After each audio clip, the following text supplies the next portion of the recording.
Shalom, shalom. This week's Parsha is Parshat Re'eh. And I'd like to take a couple of minutes just to say something that I noticed in the beginning of the Parsha.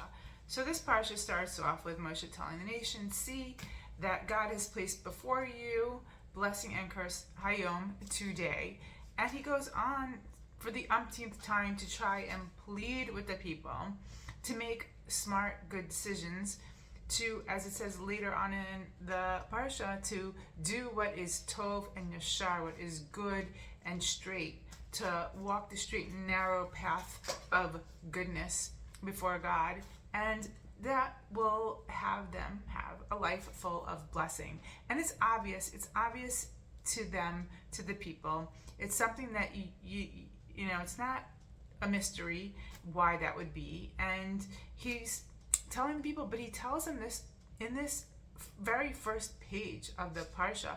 It says today, hayom, 4 times. Why does he keep repeating this word hayom, hayom, hayom? And I think that there's a lesson that I personally take to heart.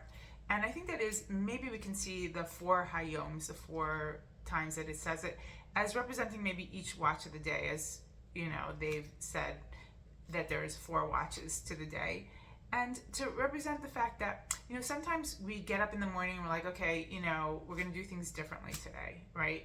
But old habits die hard, and we go on with our day and we screw up and we think, okay, that's it, this day is just done with. Maybe tomorrow I can't. But I think that we don't recognize that is like a really bad attitude to take. When we've done something wrong, when we've fallen, when we haven't done what we wanted. Let's say, for easy examples, right? Not between good and evil, but let's say even with a diet, people, they say that they're going to watch what they eat today, and then they've eaten something they shouldn't have, and like, well, today's gone, and then they just use that as an excuse to pig out the rest of the day, and I'll start again tomorrow, which we know tomorrow is the same exact thing as the day before. There's no excuse, you know. Or I've seen this, and this has happened to me a lot. You're in a really, really foul mood, and somebody comes to you, and you end up being rude or nasty or whatever, and you just kind of spiral into it because you felt like, okay, that already came out of my mouth, and so you just let it go and you go on with it.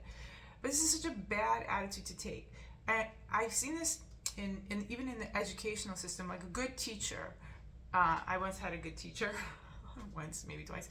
Anyways, that when we took quizzes, and right away they would tell you what you did wrong, not make you wait 2 weeks till they give back the quiz, because they said if you, let's say, make a mathematical error, if you see it right away as you've done it, the sooner that you see it, the sooner that you rectify it, the easier it will be to change that frame of mind. But when you let something fester, you know, for hours and hours, and a day goes by, it's more imprinted in your being. And so I think that these hayoms that it says over and over again is that we have opportunities throughout the day. And let's say with that example with food, right?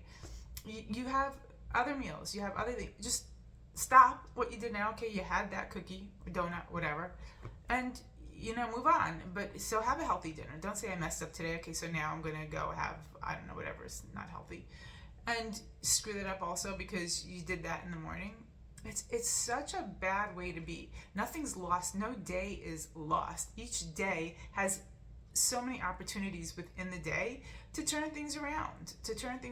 Each moment is a world of its own, and we should treat each day not as like a complete unit of for the good or for the bad. Today's a good day, today's a bad day. That's ridiculous. Hayom, in the moment, in the day, you've done something wrong. Okay, pick up, notice it, say, I shouldn't have done that, but I'm going to change it right now before it's too late. And don't spiral out of control, because that makes it all the more harder the next day to fix it.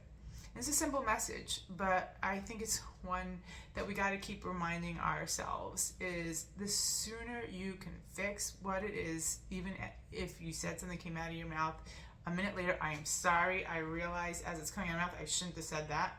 Instead of sticking your heels in the sand, which people do, people end up doubling down because of our ego or whatnot, which is ridiculous. We're going to get ourselves in a hole that's so much harder to get out of. With that, I hope we can all take that to heart and have a wonderful, peaceful Shabbat Shalom.